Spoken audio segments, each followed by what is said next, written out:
second wave recedes and we look and wait to see if there will be a third wave, vaccinations are rolling out. It's a time of flux for individuals, for families, and no doubt for businesses as well.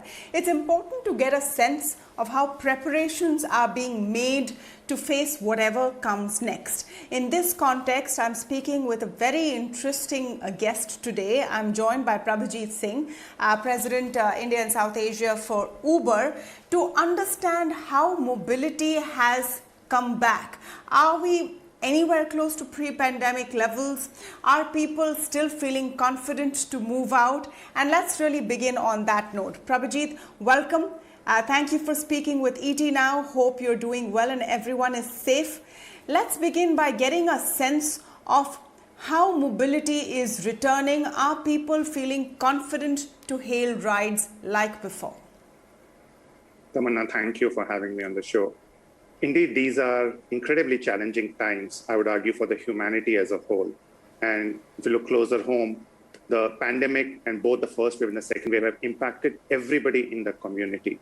And for a platform like Uber, which takes pride in moving people from point A to point B, it obviously has had significant impact.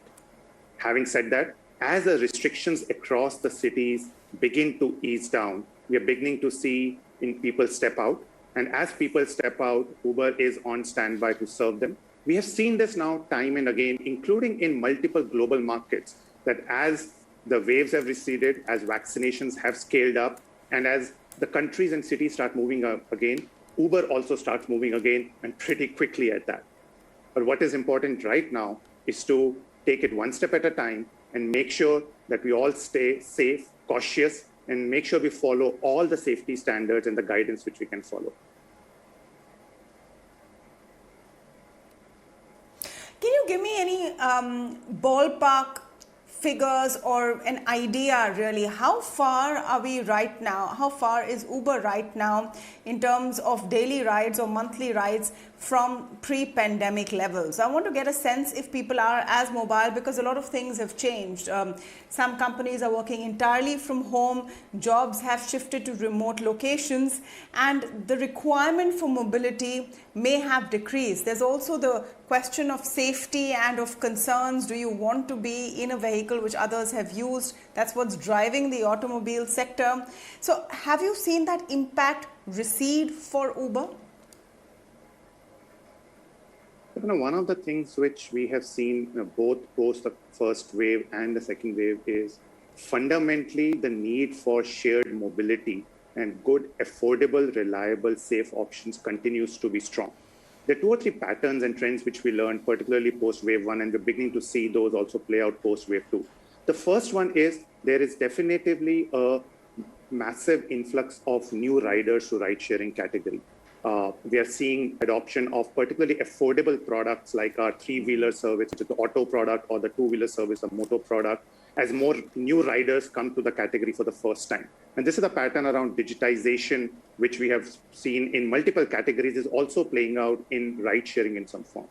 Another trend which we are also seeing is adoption of the same safe mobility option like Uber for multiple use cases. We are seeing a increase, and this was pretty obvious post the first wave and some very early trends in wave two of same users using Uber to go outside the cities. For example, services like Uber Intercity really finding traction as people begin to step out and go 30, 60, 100, 150 kilometers away from their core location. The third and the most critical thing underlying this is there's an addition of one critical attribute in how consumers decide the choice of mobility solution they will take, which is around health and safety standards. And this is something which we believe is here to stay. As a result, we as a responsible platform have taken multiple proactive measures to give the confidence to our riders and drivers that the platform is safe. And when they step out again from their homes, they get the same safety as they have enjoyed in the past. So for example, post wave one, we deployed 200,000 safety screens across cars and autos, which would create a separator between the driver and the rider. We also distributed PPE kits at scale. We deployed technology solutions which are still active. For example, verification of the mask being worn by a rider or a driver with a periodic check, or a very clear checklist which the driver has to confirm before he or she goes online. post wave 2, we truly believe that vaccination and mass vaccination is going to be a big confidence building measure for everybody in the economy and also for the category. As a result, we are leaning in to make sure that we are able to incentivize drivers on the Uber platform to get vaccinated. We announced a incentive package in May for over 18.5 crores, where incentives are being given to drivers to go get vaccinated, share the certificate with Uber, and for the time they have spent in getting vaccinated, we will compensate them. Very thrilled to hear that as of today, out of the 150,000 commitment which we had made in the month of May, already 37,000 more drivers have actually gotten vaccinated and have submitted those certificates which have been verified by Uber. I'm confident we'll continue to see this number increase leaps and bounds over the next few weeks. By when do you think you will have all drivers vaccinated? Because that would be the important factor, wouldn't it? As more and more people will rely on vaccinations or negative certificates to make these decisions and consumer choices. What is the timeline you see for that? At this stage, it's hard to put a specific timeline. I think we are very much focused on three things. One is making sure that there is no vaccine hesitancy. We are running specific campaigns, for example, driver education videos, in-app notifications. We are getting medical professionals who come and talk to drivers at scale through digital media.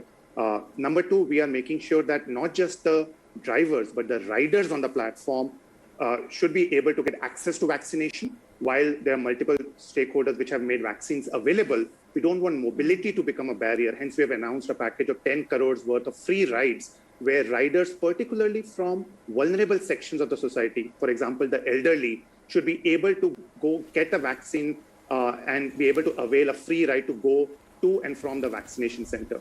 And the third focus is to make sure that as many drivers in form of partnerships with local state governments or authorities or with partnership with private hospitals, etc., get access to vaccinations. So I think this is a work in progress effort, and we are taking it one day at a time and making sure that we are able to get as many of the drivers vaccinated. We have put a stake in the ground of 150,000 drivers, and we'll continue to report in a very transparent manner the progress against that goal.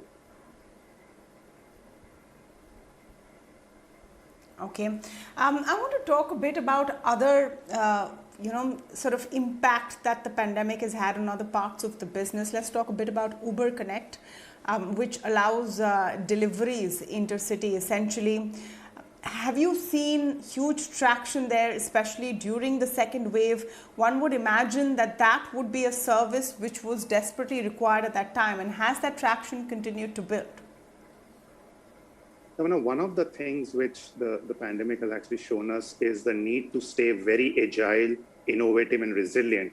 And Uber Connect was a service which was launched as a direct outcome of that during the wave one, when the country was in a national lockdown, but there was a clear need which multiple users and our riders expressed for the need to be able to still send critical packages to their loved ones or receive that from the loved ones. So we were able to very quickly redeploy our technology and the supply infrastructure to launch this service called Uber Connect. We have seen 3x growth just in the month of May for demand on this platform.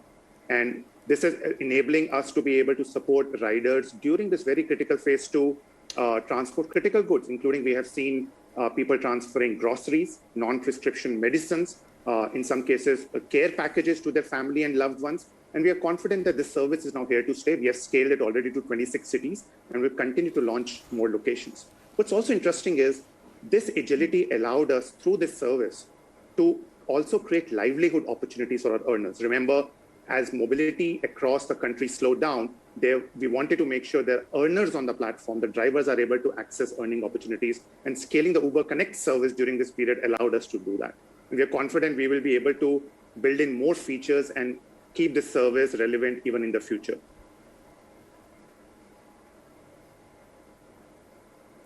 You know, I must ask you about some announcements which have happened earlier this week.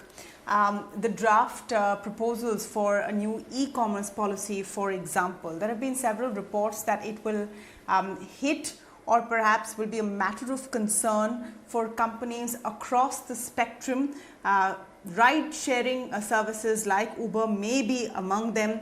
I know that there will be consultations, and your team is probably looking at what the implications are. But is there any initial response that you can share with us on these new proposals?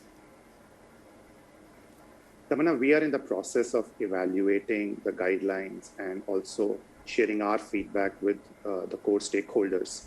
If I step back, one thing which we have seen is in the 8 years which we have been in the country, we have only seen everybody in the core ecosystem embrace the value which technology platforms like Uber are able to bring to the core mobility ecosystem. So for example, we have seen through multiple dialogues with both the union government and state governments, a real acceptance that shared mobility is a great solution to solve for the core mobility challenges in a country like India. And I think different regulations, different frameworks are all going to eventually align towards that broader goal. And in terms of specific guidelines, we'll continue to engage with the core stakeholders and are pretty confident that there will be consultations and inputs which will help move the industry forward.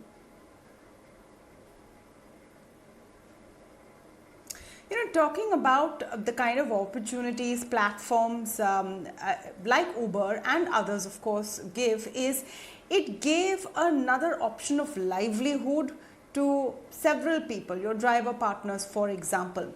I want to get a sense of what is happening there during the pandemic. After the first wave, we had seen a fair amount of migration. Some of them would have been from driver partners. Have they returned? Has the onboarding of driver partners continued at the same pace?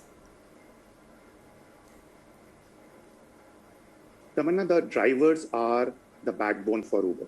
They are the ones who provide the service. They are the ones who are able to fulfill the promise which Uber stands for. No doubt, the pandemic has impacted drivers in a reasonably significant manner, particularly when there was a lockdown, particularly when mobility comes to a halt across the country. I think during this period, our role as a platform was to step in and make sure we are able to provide as much support to our drivers as possible.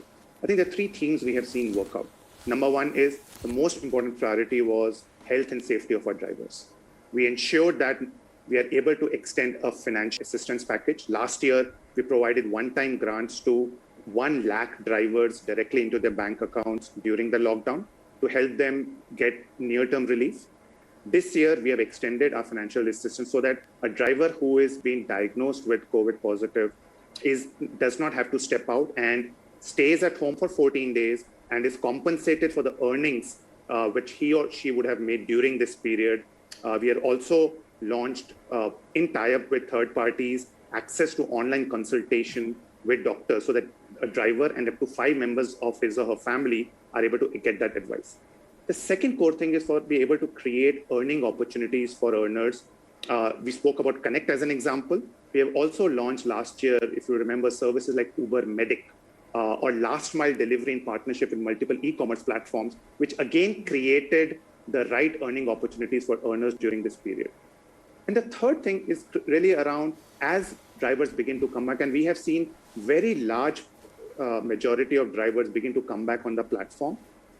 And we have seen that we want to be able to help them make access to as much earning opportunity during this period. So some of the things which we have done is we've worked with financiers during this period to see if there are government relief schemes which can be extended to the driver partners so that they can actually restructure specific loans, etc., in partnership with the financiers. We have also educated the drivers about the various schemes which are available to them.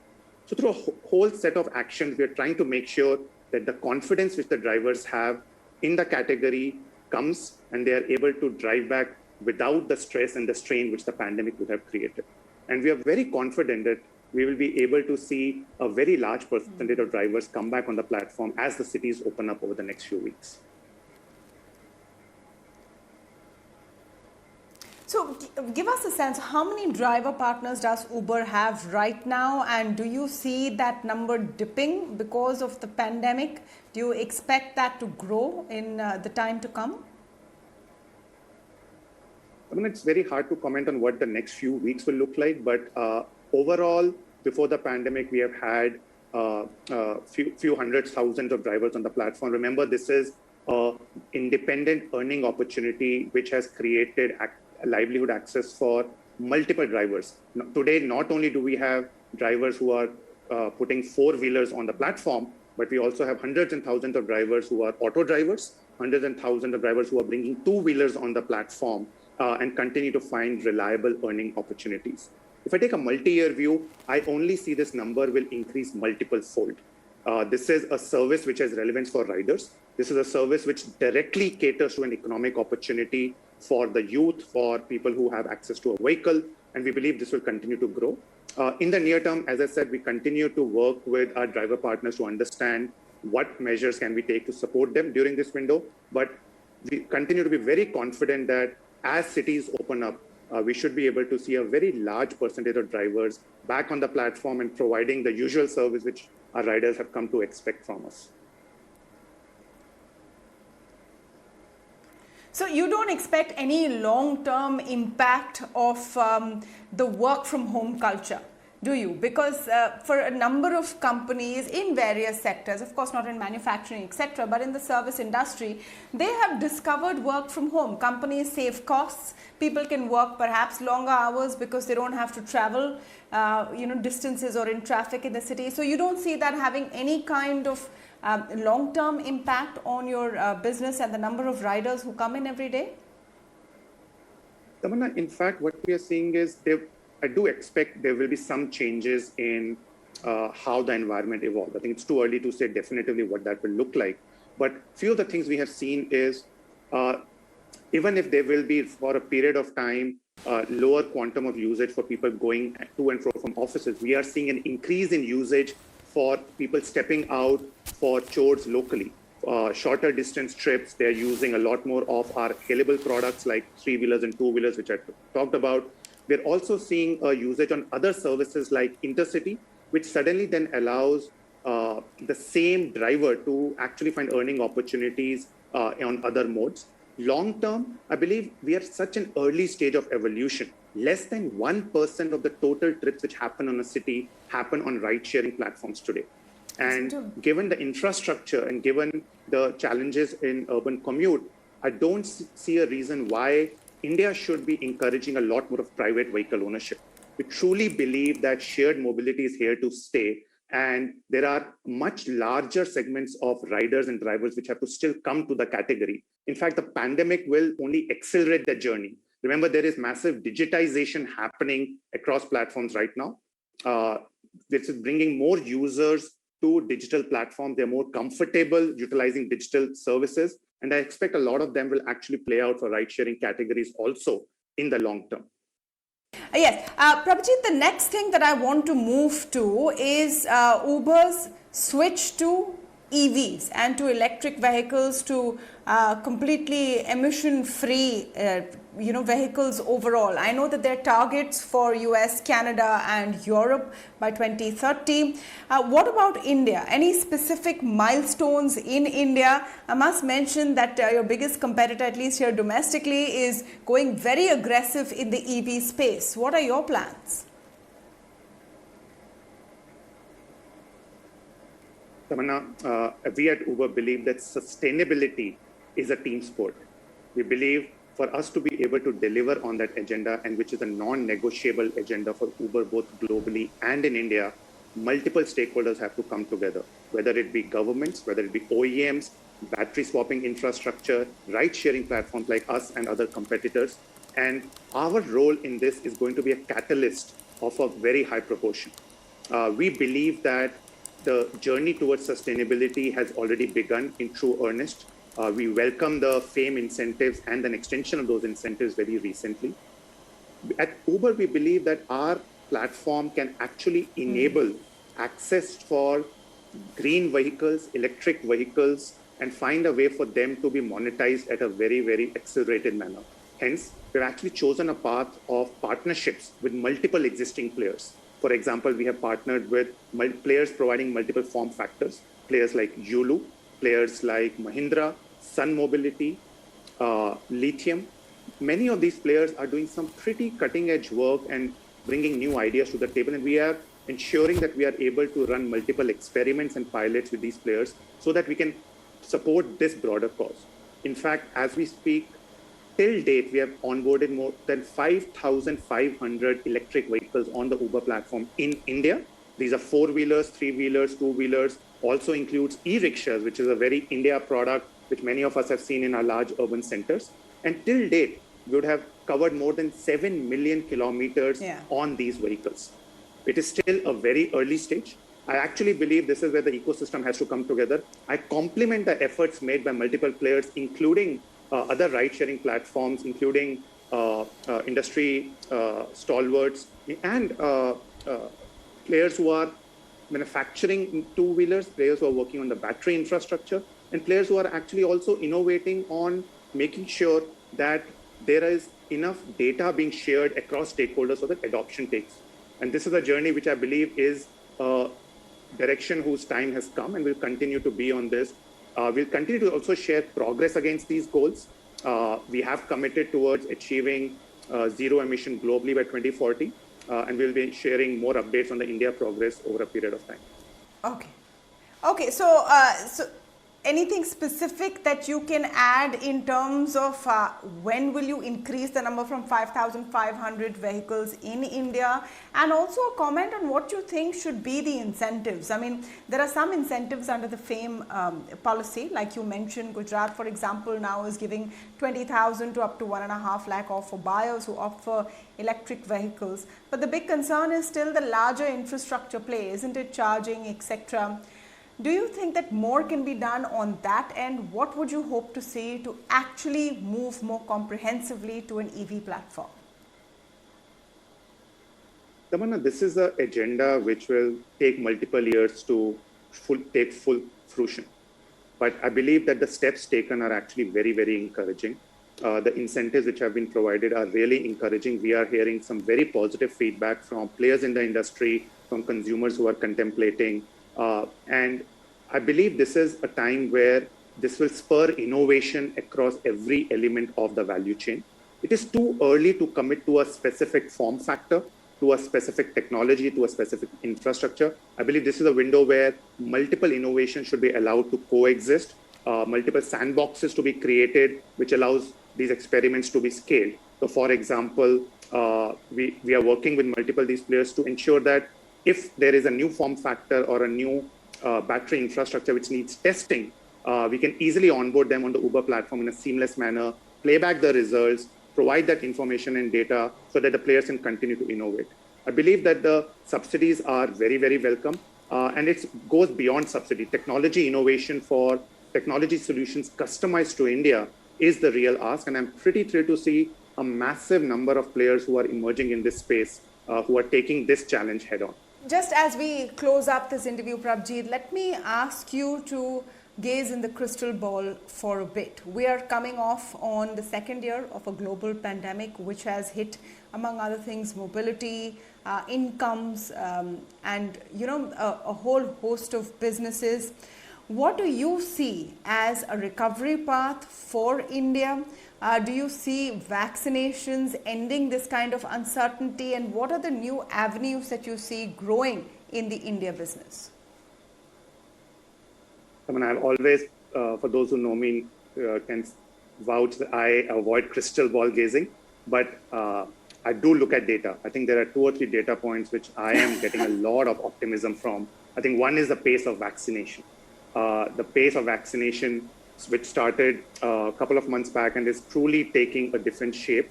We are seeing that across the industry. We are seeing that happen across the common citizen. We believe that is the best solution. And we have seen in other countries where Uber operates, as the pace of vaccination picks up, the economies come back, roaring back, mobility comes back, roaring back. So I think that's very encouraging. The second thing which I'm also taking a lot of heart and confidence in is the learnings from the wave one.